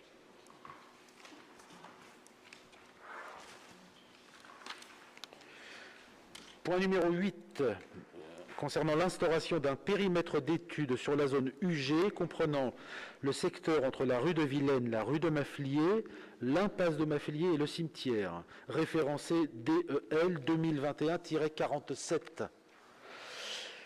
Il est à préciser que ce secteur ne concerne pas la rue Fabre. Oui, parce que quand vous avez en annexe le plan, et quand on regarde, c'est important parce que quand on regarde le plan, on a des terrains en contrebas de la parcelle. Tous ces terrains-là ne sont pas concernés par la disposition. Donc c'est le terrain, pour parler de façon un peu triviale, c'est l'ancien parc enfant, le terrain des moutons, comme on l'appelle des fois. Et tous les terrains qui sont dans le prolongement jusqu'au cimetière.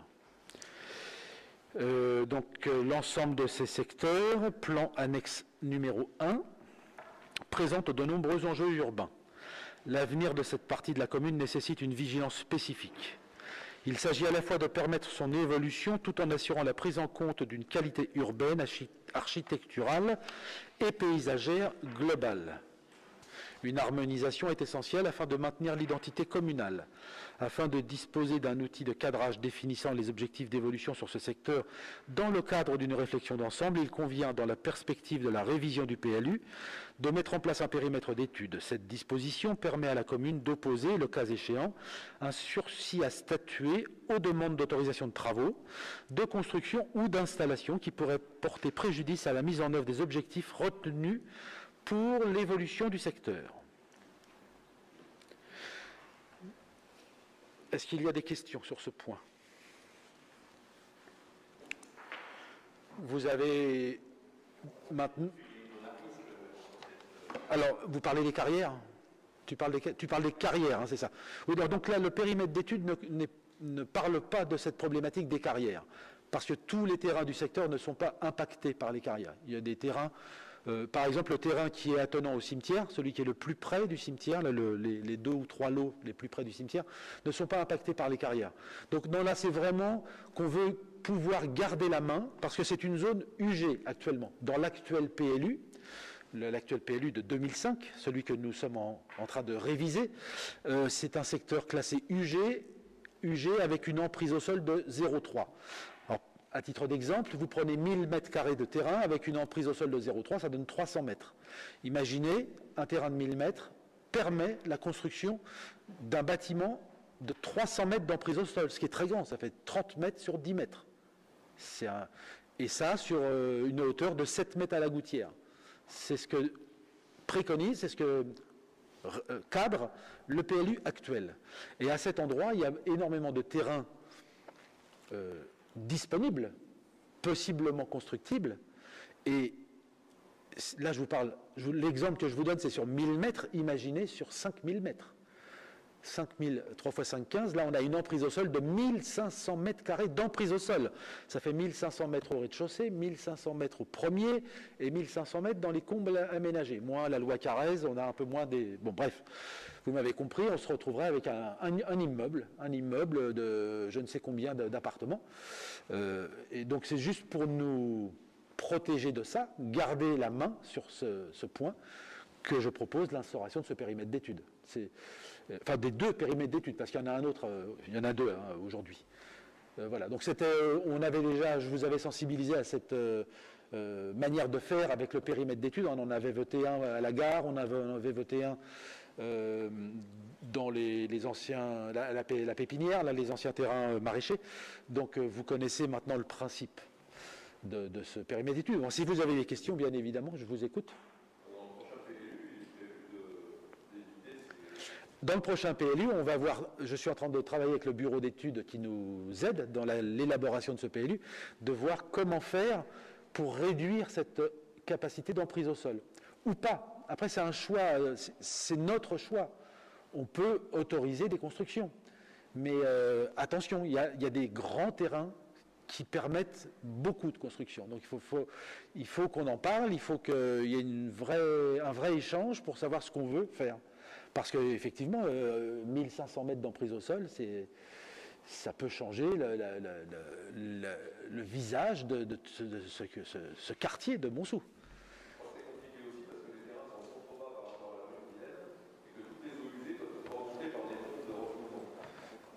Oui. Ou se connecter après sur la rue Fabre, bon, c'est compliqué. Mais ça peut aussi être la raison pour laquelle on adopterait une réglementation particulière sur ce secteur.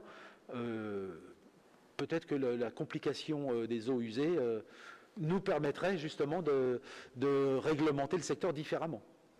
Mais ça, il faut que je vois ça avec le bureau d'études. Oui, oui, il y a des maisons avec fosse septique. Oui, oui. Bien sûr. Tout à fait. Ça ne serait pas possible en fosse septique. C'est pas possible. Donc il faudrait se raccorder à la rue Fabre et là ça complique tout. Enfin voilà, donc pour l'instant c'est juste un périmètre d'étude. Ça nous permet d'avoir la main, de garder la main. Et mais je vous rassure, il n'y a aucun projet je reçois des promoteurs qui me posent la question, mais c'est tout. Ils me posent la question et puis je leur dis que ça ne nous intéresse pas et voilà. Il n'y a pas de... Pour le moment, j'ai jamais eu un vrai projet et très élaboré, très construit. Les gens viennent me voir avec des plans, ils me montrent, bon, puis voilà, ça va pas plus loin, pour le moment. Mais je préfère nous garantir le pouvoir de décision avec ce périmètre d'études. C'est juste une petite sécurité en plus. Voilà, donc... Aussi par... C'est bizarre parce que les projets de construction comme ça, ils arrivent au mois d'août. Donc voilà, il faut vraiment être vigilant. Pourquoi ils arrivent au mois d'août? Parce qu'il n'y a personne. Oui. Ils espèrent que ça va traîner un petit peu. Ils arrivent au mois d'août, mais il y a 3 mois d'études, 3 mois d'instruction. Donc...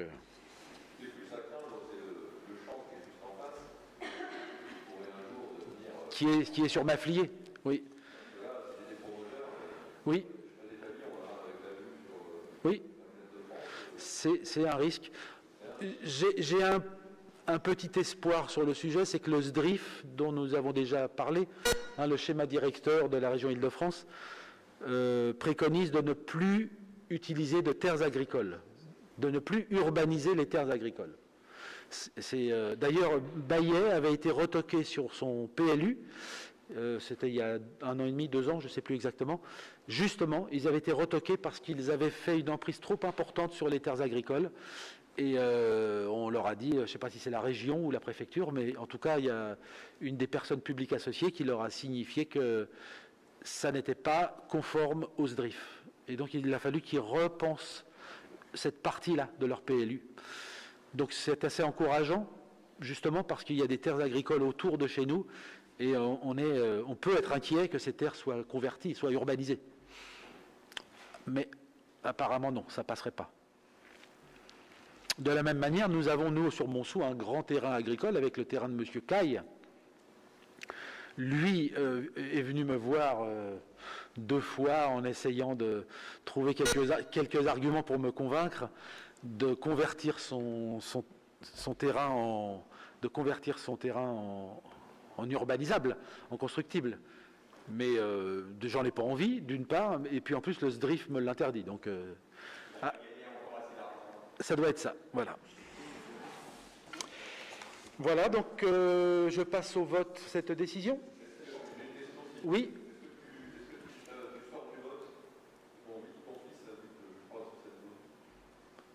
Ah oui, enfin, il est en location. Hein. Non, il n'est pas propriétaire. Je crois pas. Je ne m'étais même pas posé la question. Mais effectivement, s'il avait été propriétaire, oui. Là, il est locataire, donc bon, si vous voulez, je ne participe pas, mais ça ne me semble pas. Je crois pas que ce soit réglementairement demandé. Donc, on est où là? Point numéro... Alors, donc, le conseil municipal est donc invité, on est page 13, à décider d'instituer un périmètre d'études suivant le plan joint, numéro 1 en annexe, délimitant les parcelles concernées, dire que dans le périmètre pris en considération, monsieur le maire ou son représentant pourra surseoir à statuer à toute demande d'occupation des sols pour toute demande d'autorisation d'urbanisme relative à un projet situé dans ce périmètre et qui serait susceptible de compromettre ou rendre plus onéreuse la réalisation des projets de la commune résultant de cette étude dans les conditions prévues par l'article L424-1 du Code de l'urbanisme. De donner pouvoir à monsieur le maire ou son représentant pour prendre les mesures utiles à la bonne conduite de ce dossier et faire procéder aux mesures de publicité requises en la circonstance, notamment par la publication d'une mention d'information dans un journal de niveau départemental ainsi qu'une mise à jour du PLU par arrêté. d'autoriser Monsieur le maire ou son représentant à signer tout document se rapportant à ce dossier et de dire que la présente délibération sera affichée pendant 1 mois en mairie, publiée au registre des actes administratifs de la mairie et que la mention de cet affichage sera insérée en caractère apparent dans un journal départemental conformément à l'article R424-24 du Code de l'urbanisme et de donner pouvoir à Monsieur le maire pour mettre en application la présente délibération. Qui est contre? Qui s'abstient? Je vous remercie. Point numéro 9, pour l'instauration d'un périmètre d'études sur la zone UG comprenant la parcelle 202 de la rue Parmentier, référencée DEL 2021-48. Cette parcelle, visible sur le plan de l'annexe 2, présente de nombreux enjeux urbains. L'avenir de cette partie de la commune nécessite une vigilance spécifique. Il s'agit à la fois de permettre son évolution tout en assurant la prise en compte d'une qualité urbaine, architecturale et paysagère globale. Une harmonisation est essentielle afin de maintenir l'identité communale. Afin de disposer d'un outil de cadrage définissant les objectifs d'évolution sur ce secteur dans le cadre d'une réflexion d'ensemble, il convient, dans la perspective de la révision du PLU, de mettre en place un périmètre d'études.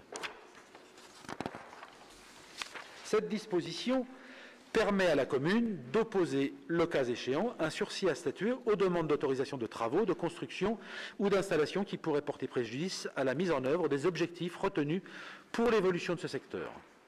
Donc les textes sont les mêmes. Le secteur, est-ce que tout le monde voit où est situé ce terrain? Il n'est pas très visible de la rue. C'est ça. C'est un terrain qui fait, en surface, on est en 5007 par là 6000, un peu moins de 6000, voilà. Idéalement situé, en pleine zone pavillonnaire. C'est un magnifique terrain. Et il y a des promoteurs qui viennent me voir, bien sûr, régulièrement, parce qu'ils ont l'œil dessus. Actuellement, la question ne se pose pas, parce que c'est... En fait, Jean-Paul Arnaud connaît bien le sujet, puisqu'il est voisin. Il habite juste à côté de ce terrain et il connaît très bien la personne qui y habite. C'est ma voisine et j'en avais parlé il y a quelque temps à un conseil municipal. Et pour la petite histoire, elle a déjà vendu il y a quelques années, elle avait vendu son terrain. Donc c'était réglé il y a à peu près un peu plus de 8 ans de ça. Et quand elle s'est aperçue qu'ils allaient détruire sa maison pour construire d'autres maisons à la place, elle a cassé le contrat. Et donc elle a toujours dit, elle a 87 ans, je crois, ou 86 ans, elle est en bonne forme, je m'en assure assez régulièrement d'ailleurs. Et donc à l'époque, elle a dit, moi vivante, vous ne détruirez pas ma maison. Sauf qu'il y a quasiment 6000 m², qu'elle a 3 enfants, qu'elle a 87 ans, donc ce ne sera pas éternel. Et donc effectivement, c'est un terrain qu'il vaut mieux aussi surveiller, parce que là, ça va être l'explosion. Si demain elle n'est plus là, je pense que les 3 enfants n'auront pas la même vision des choses que la maman. Et eux, ce qu'ils vont vouloir faire, ça va être vendre tout de suite, sachant qu'en plus, il y en a 2 qui sont en province. Il n'y a que juste la 3e qui habite Paris, donc ça ne les intéresse pas de gérer ça.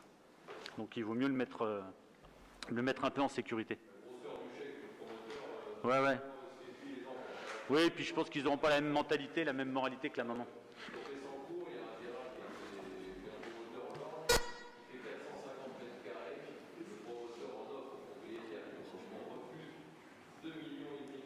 Voilà.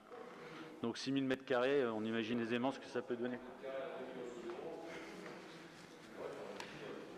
Voilà. Eux déjà, c'est tout réfléchi de toute façon, même si maman est là. J'ai bien compris que dès qu'elle serait plus là, le terrain serait vendu à la vitesse de la lumière.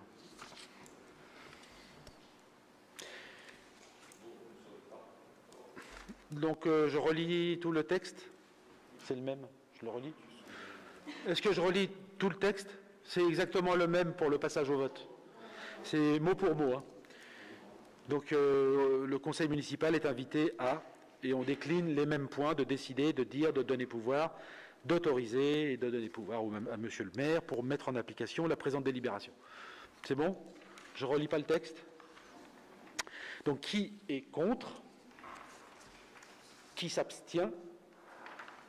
Je vous remercie. 10e et dernier point. 10e et dernier point. Pardon? D'accord. Donc je suspends la séance 2 minutes. Pardon? Ah, il y a un point 11. Je l'ai. Ben oui, il y a un point 11 alors. C'est pas le dernier point, c'est le 10e et avant-dernier point. Pardon. C'est ça, voilà.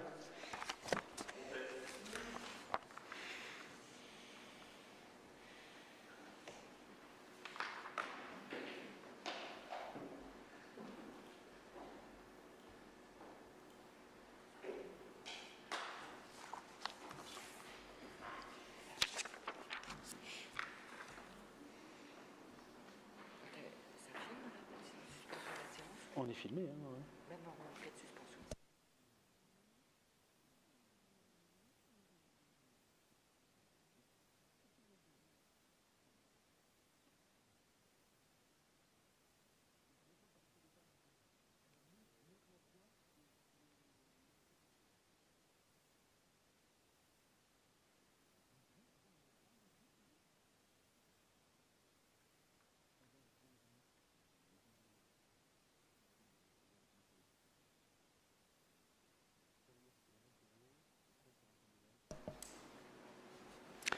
Bien, la séance reprend au cadre de leurs obligations législatives et réglementaires, telles que maladie ordinaire, longue maladie, longue durée, accident de service, etc.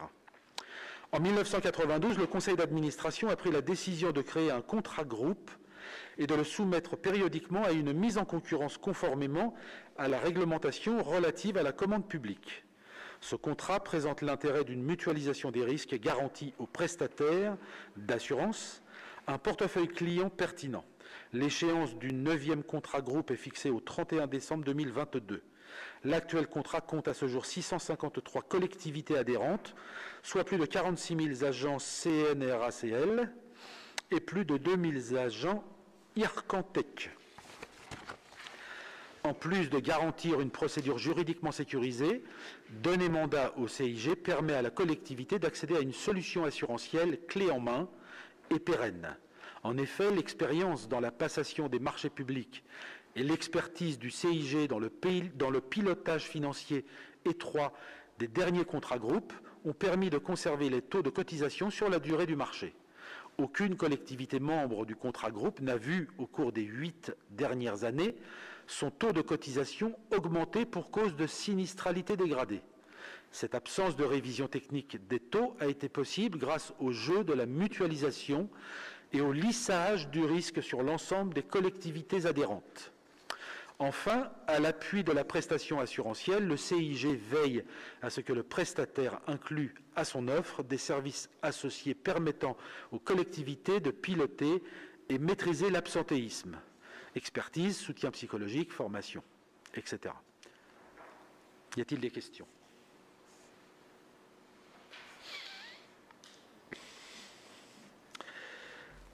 Le conseil municipal est donc invité à décider de se joindre à la procédure de renégociation du contrat groupe d'assurance que le Centre interdépartemental de gestion, CIG, va engager début 2022 conformément à l'article 26 de la loi numéro 84-53 du 26 janvier 1984, de prendre acte que les taux de cotisation lui seront soumis préalablement afin qu'il puisse prendre ou non la décision d'adhérer au contrat groupe d'assurance souscrit par le CIG à compter du 1er janvier 2023 et de donner pouvoir à Monsieur le maire pour mettre en application la présente délibération. Je soumets au vote. Qui est contre? Qui s'abstient? Je vous remercie. Point numéro 11 et dernier point, cette fois-ci, concernant l'extension des locaux de notre gendarmerie sur une garantie d'emprunt contractée par Val d'Oise Habitat, référencée DEL 2021-50. Donc Val d'Oise Habitat, VOH, entreprend une opération d'extension des locaux des services de la caserne de gendarmerie située rue Parmentier à Montsou. En date du 24 mai 2019, le permis de construire à cet usage a été accordé sous le numéro PC 095 430 19 M 3x03.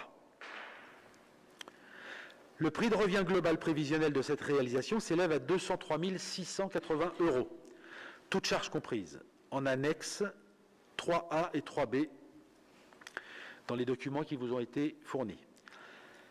Prix et plan de financement prévisionnel de l'opération. Dans le cadre du financement de cette opération, il est sollicité auprès du conseil municipal l'obtention d'une délibération favorable au titre de l'octroi de la garantie des prêts à hauteur de 100% de la part de la ville de Montsou relative à l'emprunt demandé auprès de la Banque des Territoires, soit 203 680 €. Pour information, il s'agit dans un premier temps d'une délibération de principe qui permettra à Val d'Oise Habitat d'obtenir la mise à jour de l'agrément du ministère de l'Intérieur. Ce dernier permettra ensuite à Val d'Oise Habitat de solliciter officiellement la Banque des Territoires pour l'offre de prêt sur laquelle le conseil municipal délibérera de nouveau pour la garantie. Le contrat de prêt sera alors annexé à la nouvelle demande de délibération, le cas échéant. La garantie totale d'emprunt de cette opération ne pourra donner lieu à un droit de réservation s'agissant de locaux spécifiques destinés aux militaires de la gendarmerie.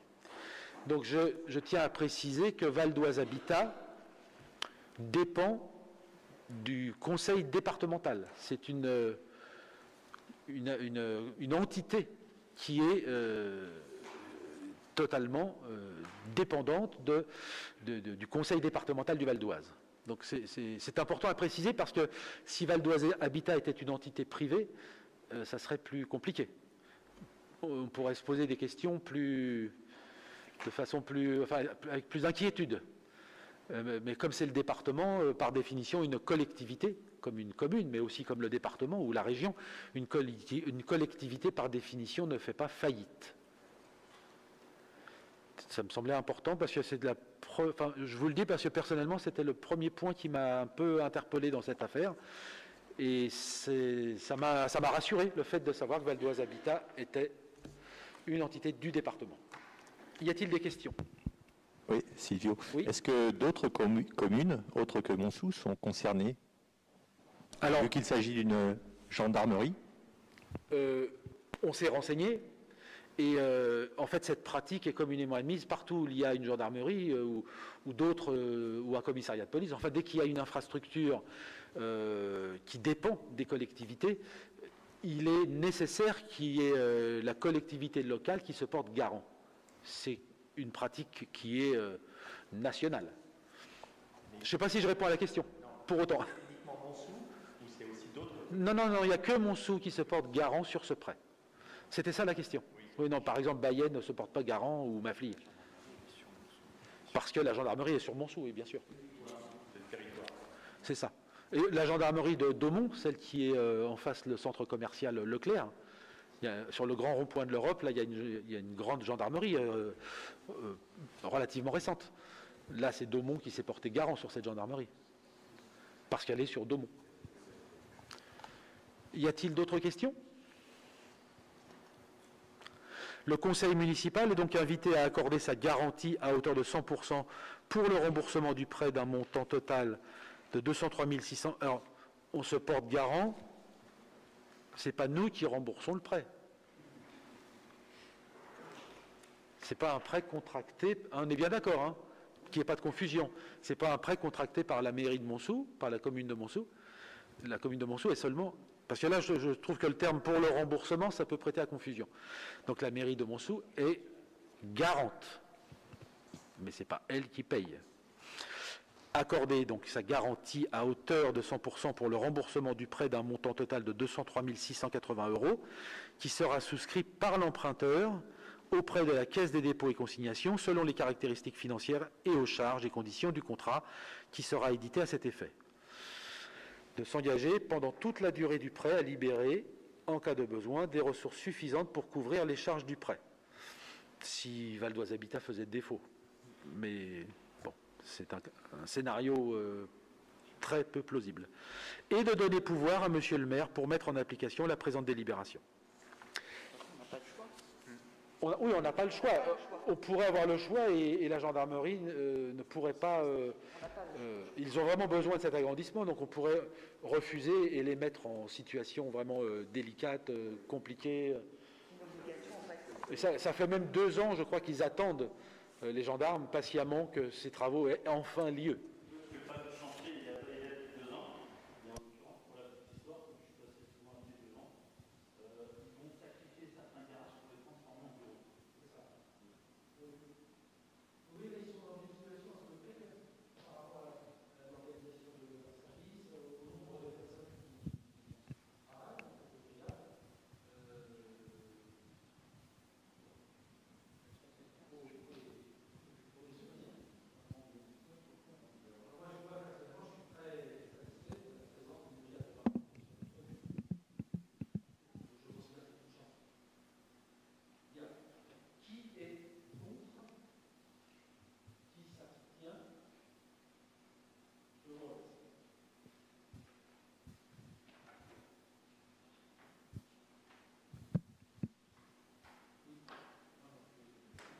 Questions diverses.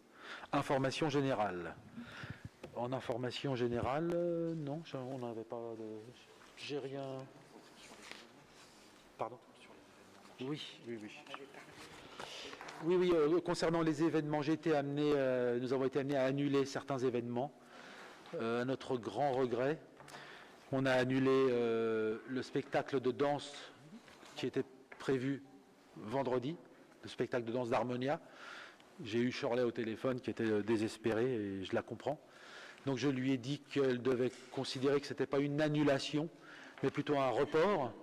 C'est comme ça qu'il faut le penser, parce que évidemment qu'on lui accordera toute la priorité qu'on pourra au moment où on pourra reprendre nos activités.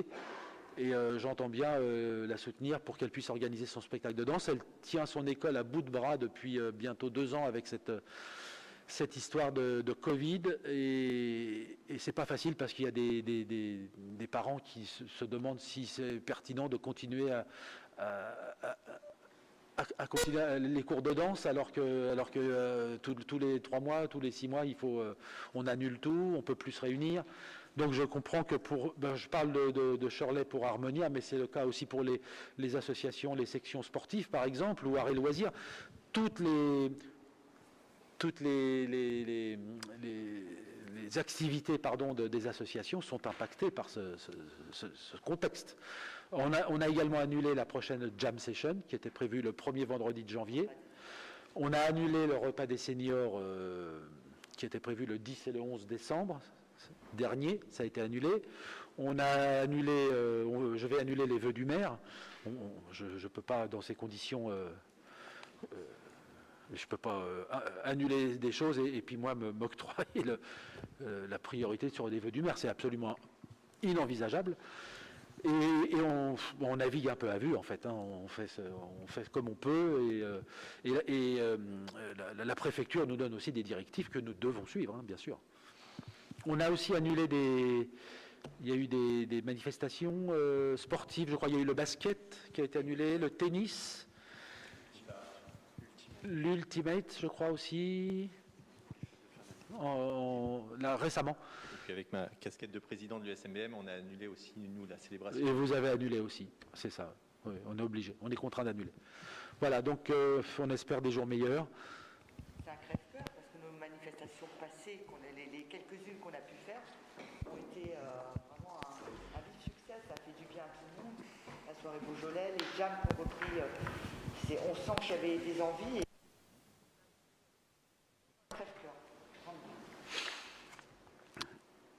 Quoi d'autre?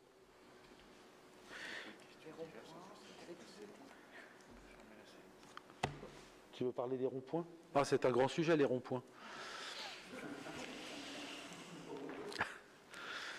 Alors, j'envisage de faire une vidéo carrément sur le rond-point de la gendarmerie, parce que tout le monde y va tellement de son interprétation qu'il va falloir qu'on explique pourquoi il est configuré de la sorte.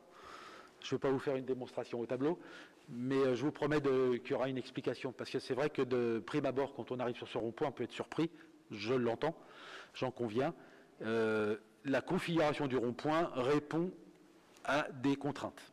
Ça, c'est pas un truc qui a été posé comme ça de façon irréfléchie et non calculée. Ça répond à des contraintes multiples, des contraintes bien sûr de giration, proprement dite, bien sûr, c'est un rond-point, des contraintes d'alignement sur les axes routiers qui ne sont pas communs. On a un carrefour à 5 rues, et avec un axe, si on prend l'axe commun aux 5 rues, ça nous aurait obligé à descendre le rond-point beaucoup plus bas encore, à le descendre encore plus bas. Et là, les autocars ne passaient pas, le camion de collecte des ordures ménagères de Trior ne passait pas. Donc il a fallu le remonter, mais ce qui crée... il est désaxé, j'en conviens, mais on n'a pas pu faire autrement. Et en plus, il est un peu orienté de côté. Quand on est dans l'axe de la rue Fourcade, on voit bien que le rond-point n'est pas axé. C'est pour faire en sorte qu'il y ait et à droite et à gauche le même passage, la même distance entre le rond-point et les trottoirs. On a le rond-point qui est là, on a la bordure du rond-point en béton et les trottoirs. On a une distance égale à droite et une distance égale à gauche pour permettre aux autocars et aux camions de Trior d'avoir la même capacité de passage quand ils montent ou quand ils descendent. C'est pour ça qu'ils se retrouvent légèrement désaxés. Je vais expliquer tout ça à la population parce que c'est vrai que quand on le voit, je conçois qu'on puisse se poser des questions. Mais, alors, il m'a aussi été remonté, vous avez fait ce que vous avez voulu, vous avez fait une consultation populaire, vous n'en avez pas tenu compte, ce qui est totalement faux. J'ai la consultation populaire, j'ai les résultats, j'ai les lettres qui me sont revenues des administrés, mais enfin, si je peux vous dire, j'ai pas fait le compte, mais je crois que j'ai aux alentours de 25 réponses d'administrés écrites. 25 sur 3700 habitants. Donc la consultation populaire, on l'a lancée, on a mis les barrières en plastique pour faire une simulation, ça a duré 1 mois et demi, les administrés avaient largement le temps de venir nous voir, de faire des réclamations, et je n'ai que 25 courriers, et sur ces 25 courriers, la majorité sont pour. Donc voilà.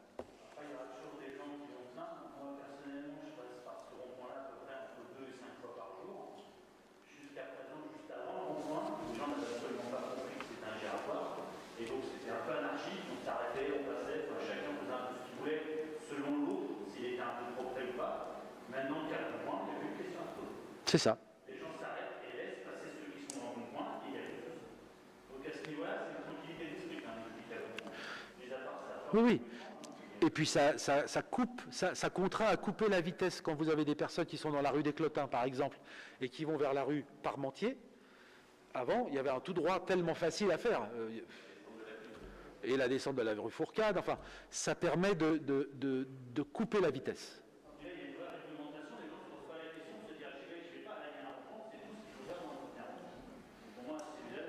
Celui du marché pose moins de questions parce qu'il est plus naturel dans sa configuration.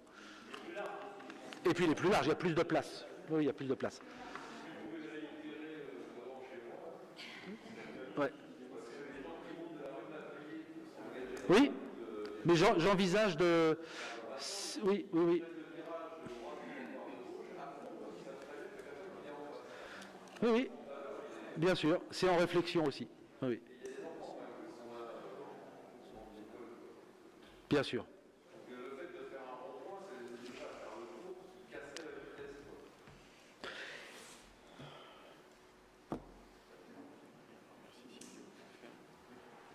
On ferme. Bien, je déclare la séance close. Merci à tous.